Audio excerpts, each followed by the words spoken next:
I hope you all been enjoying the content. I don't even know in what order I have it coming out. I got some house stuff, some car stuff. Today, I'm gonna share with you another project I got. This one isn't really a project, but I picked up a 98 Subaru Forester. I used to have a 98 black one. I bought it for my wife to drive during the winter, and I had left for a trip. 1 month after I bought it, some lady T-boned her in it, and it kind of hurt because I really never even got to drive it. I got a new windshield, tinted the windows. I had all these plans for it, and I left for work. Within a month, somebody T-boned her. So I got a white one, and this one even has some pretty decent rims. I mean, look at these things.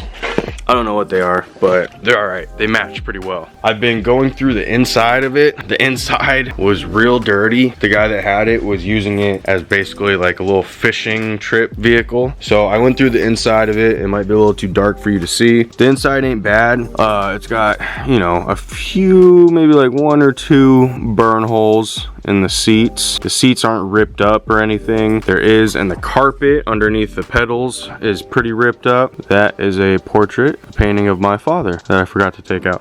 Besides that, the car's in pretty good shape. There's not a whole lot of noticeable dings and dents. There's stuff like this right here that you don't even see it. It does have a little bit of an oil leak. You can see it's not something that's crazy, but there's a little oil leak. The guy that owned it, he actually had his own little like shop place that he worked on Subarus, but he said he had done the timing belt in it and the clutch. He didn't do the heads because the heads, if he said they look like they've been done before. I crawled underneath, and definitely around the heads is probably like one of the cleanest looking areas, and they look like they have been done. So water pump, he said water pump along with the timing belt kit and the clutch. Heads have been done at some point, so she should be a pretty solid runner for a little while. It's actually going to be a he. My lady was like, since it's so close to Halloween, we should name it something like Halloweeny, and I just thought Casper. So I'm gonna name it Casper. I think it's gonna be like the first guy vehicle I've named. Anyways, today, the only other problem that I have with this right now is there is a check engine light, and it is for the speed sensor. Well, I was in a pick and pull just the other day with my old man. He was getting some parts for himself, and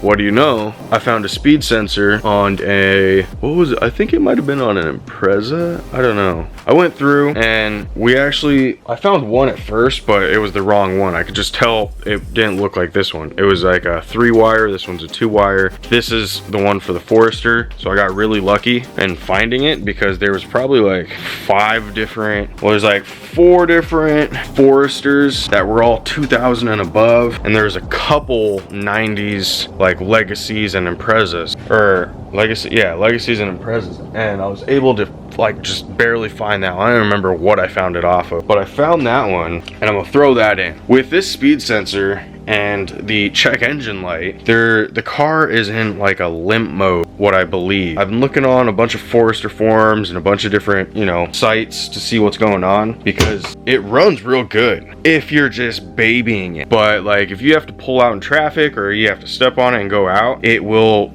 like redline and basically cut out at 4,500 RPMs. So, and that's kind of weird because it's like, I don't know. I found one guy on a forum that you know, they were talking about it redlining at 4,500, and one guy mentioned, do you have a check engine light? Because it could be in limp. Everyone else was like, oh, it could be, maybe it's your dirty plugs, maybe it's your fuel filter. If your fuel filter is dirty, you're just gonna be like bogging down. You wouldn't be redlining at 4,500. You know, like right now, like I said, if I slowly work through it, it doesn't bog down. It's just, if I'm stepping on it and trying to go somewhere, it at 45 and just, but I can actually build up through 45 if I'm working it slowly instead of just going through it. So we're gonna swap the speed sensor out real quick. I'm gonna see if the speed sensor plays with the speedometer and the odometer, so those haven't been working. If those work and everything's solid, then I'm gonna move to this next part. This here, also, I was looking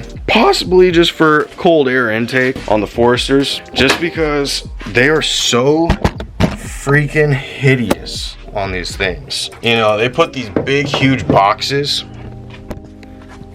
with all these like weird, you know, weird backroom toy. I don't know.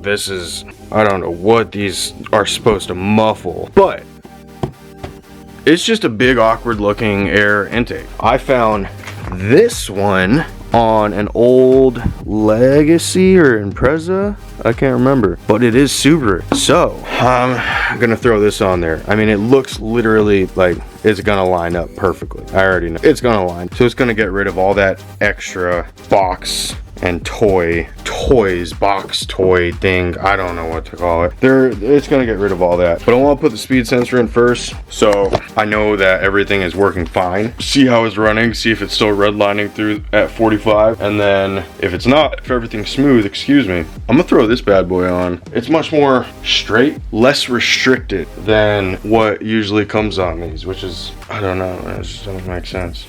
All right, let's get to it.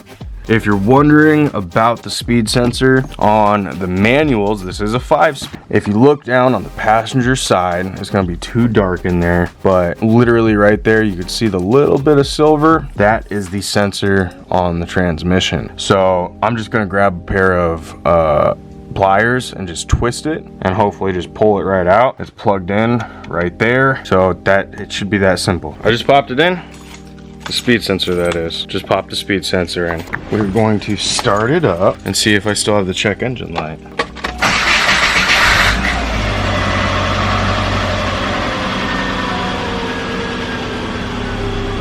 Check engine light, still there.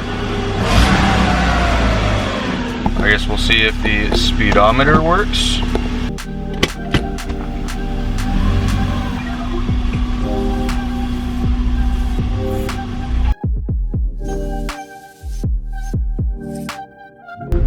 I'm not getting anything.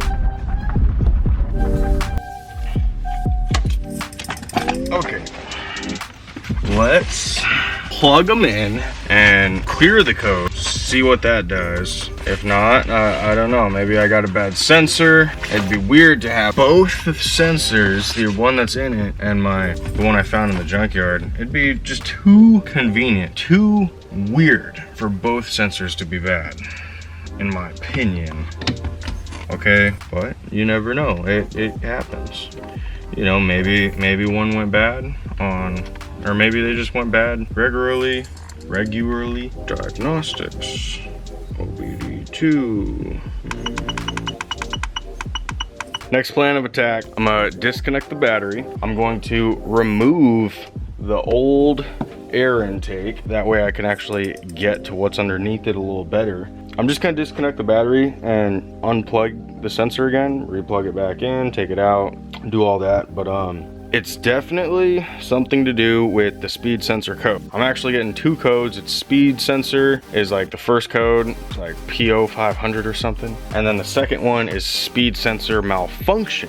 So I can hear like a little electric buzzing or something. So that's why I'm gonna unplug the battery and then play with it all. I probably should have done that first, but yeah, it's definitely the speed sensor causing the limp mode with the redlining at 4500, because even while parked, if I just rev it up, it would at 4500. So I just cleared the code and it'll redline out at that normal, what is it, like $6 grand on these. So it's definitely the speed sensor code that's causing this limp mode. I just got to figure out how or what is wrong with the speed sensor itself, because there's no way that both sensors I have are just bad. Something's different. I see some connections that are not connected. So let's see what that's about.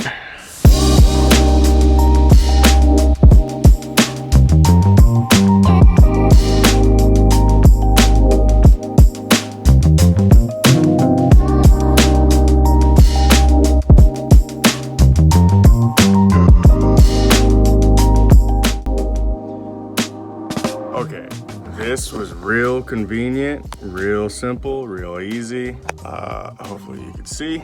The old intake, they pretty much have all the same hose hookups, except the old one has, you've probably seen me playing with it, this little T right here. It's a T that connected 2 hoses to the air intake. Well, I was actually able to use that T and all the already existing hoses to just reroute right into my new Subaru intake. And it's all like solid in place. The T was already, it wasn't mounted to anything, it was just hanging. And because of the way I have it with the hoses, it's still solid, it's not moving. I'm super surprised with that. I was thinking I might have had to maybe plug some of the holes, but everything hooked right up. I took the sensor out, unplugged it, the battery's unplugged. I put it back in, plugged it in. I'm going to plug the battery back in and hopefully now see if that will get the speedometer to work. Well, speedometer still doesn't work. Odometer also doesn't work. I don't know. I'm gonna have to keep diagnosing and figuring out what's up. Cleared the codes, like I said, and now everything's running how it should. Doesn't redline out at 4,500. I can wrap it all the way out to 6 grand or so, but the speedometer still isn't working. So if any of you have had this issue with these 98, 99 Foresters, please let me know what you did. It's either, my next guess is, I don't know, dirty connection. Maybe the receiving unit in the transmission itself is bad, which then there's nothing that I'm gonna do about it because I'm not about to tear apart the transmission. Other causes that I seen online were just connection issues between the sensor and the harness. Another one was having different sized wheels can throw the sensor, which these are like an inch and a half bigger than what the stock is, but I don't know. I ran it, like I said, and I went to town and back, so it's like about 10 miles or so, and the code didn't come back on. So I'm wondering if replacing the sensor, now the code didn't come back on, or it could also be possibly the gauge itself, being that I got the speed sensor and speed sensor malfunction code. I'm wondering if the connection up to the gauge is bad. I don't know. You guys, please, if you had this problem, let me know so I can do something about it. I'm just gonna keep diagnosing and fiddling around with it later on. I think right now I'm going to go down to a pick and pull down in Linwood, like an hour drive, and look at, there's like 3 or 4 98 99s that came in, and I just want to go look at them, see what they got in them. I think they're automatic, so I don't know if the sensor is going to work, but if they do have the same sensor, I'm gonna yank them out and see if those will work. I'm curious in some interior pieces. The carpet in this is a little tore up, so yeah. And check out this air intake. I mean, this is one, I don't know how everyone else does it, but when I was looking up, because that box is just so hideous looking, I was looking up some cold air intakes for these, and there really isn't much choice for these 98, 99 Foresters. I've seen a lot of guys do their own piping setups and different configurations, but to me, this is, I mean, it's stock. It's a stock tube off another Subaru, and it looks like it belongs. I like it. So if you guys are also trying to figure out how to get rid of the big hideous box on your Foresters, this, like I said, I think it came off a Legacy. I want to say it came off like a 90s Legacy in the yard that I found. I'm going to continue trying to figure out something with this. Maybe something else over here just to make it look a little more sporty, but that's all I got for y'all. Hit that subscribe button. Please let me know if you've had these issues and what you've done about them, and I'll see you in the next video.